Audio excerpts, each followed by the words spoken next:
Imagine a world where the drama and action of professional wrestling are more than just a show. What if every match, every slam, and every pin was completely unscripted and genuinely competitive? Conversely, if wrestling was always a work, what if this work was not protected? In this thought-provoking exploration, we delve into the fascinating concept of professional wrestling being entirely real, where athletes push their bodies to the limit, and the outcomes are as unpredictable as they are thrilling. We also take a look at the alternative view about the need to protect the work nature this business was built on. Join me as I dive into a wild challenge. What if professional wrestling was actually real? Or if the protection was never needed to be there in the first place?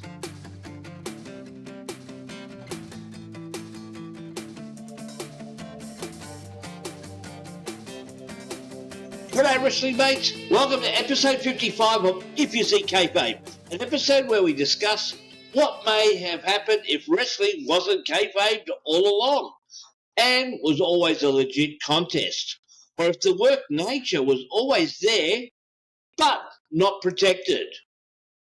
Now stick with me until the end on this one, folks.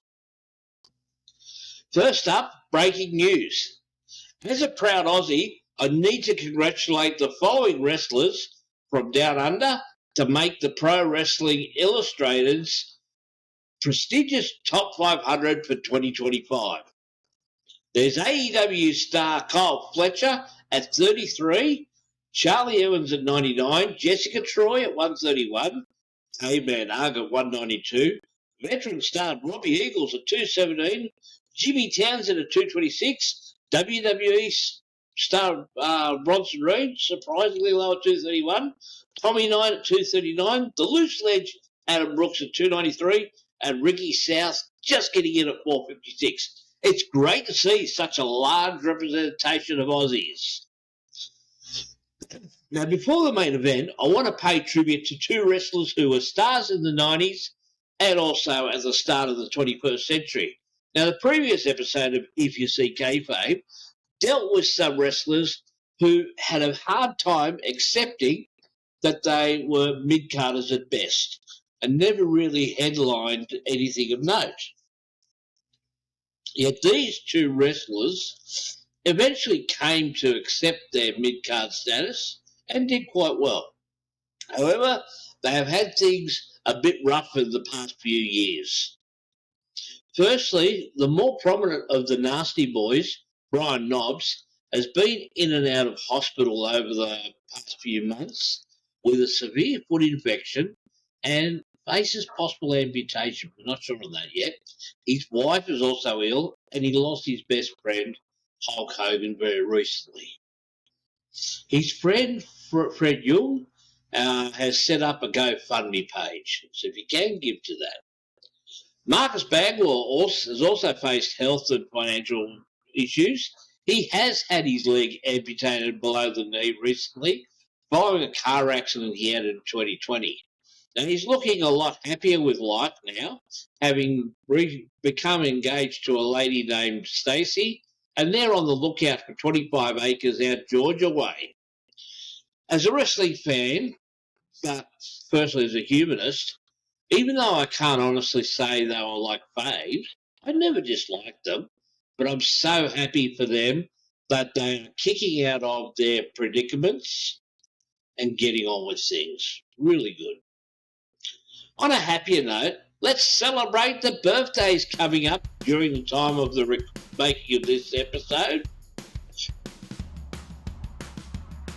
There's Hector Guerrero, the uncle of Eddie and Chavo Jr., who turns 71.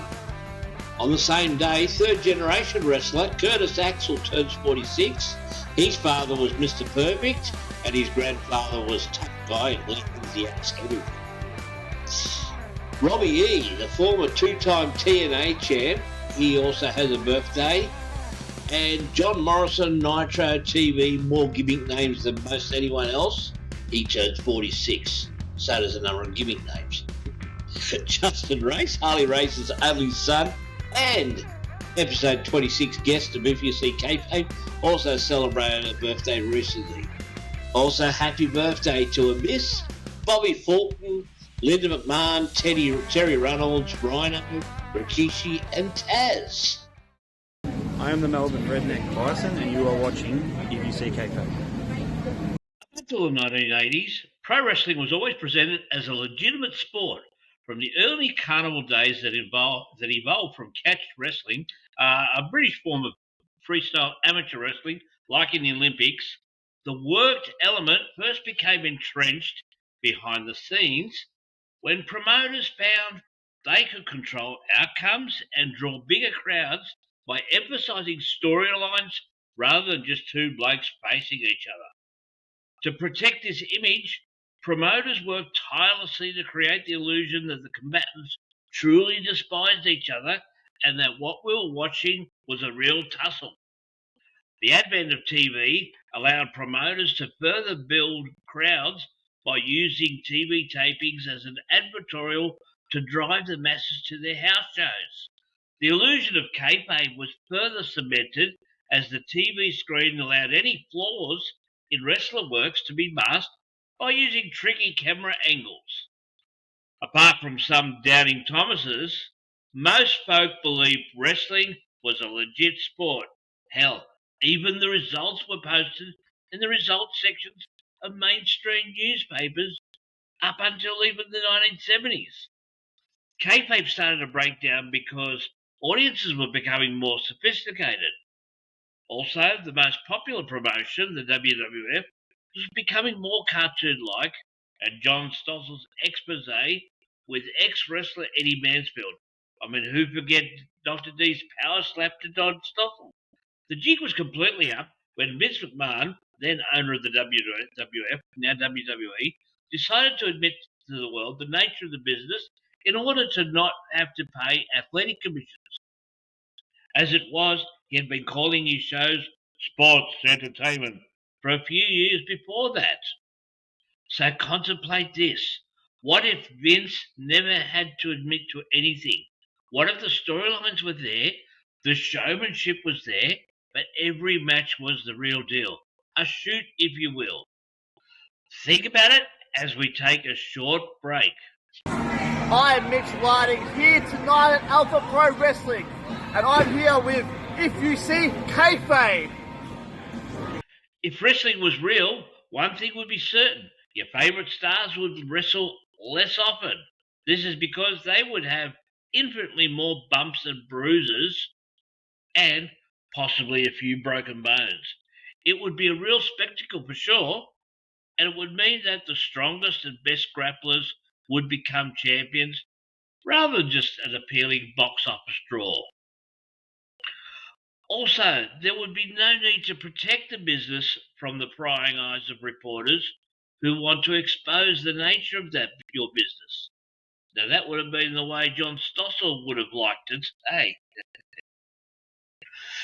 Speaking of Stossel's expose, there'd be no need for an expose if everyone knew and accepted pro wrestling as a work, but still as a form of entertainment. Millions of people sit in front of movies every day and accept the actors are playing characters. It's not like a person sees, say, Adam Sandler, go up to him and say, "You know you're not really the water boy or Happy Gilmore." The reason that could be given about questioning the need for ever observing kayfabe is that since Mr. McMahon opened the Iron Curtain that protected the business, the WWE and other companies have grown exponentially. We're at the point where WWE stock goes for about $200 plus US per share and is now valued at over $20 billion. The only people who still take their business seriously are the wrestlers themselves, as demonstrated by Grayson Waller's excellent response to the immense disrespect shown by the floor manager of the Australian Channel 7 Sunrise Breakfast Show. Please like, subscribe, and share with your wrestling mates, and comment on what you think about what we discussed here.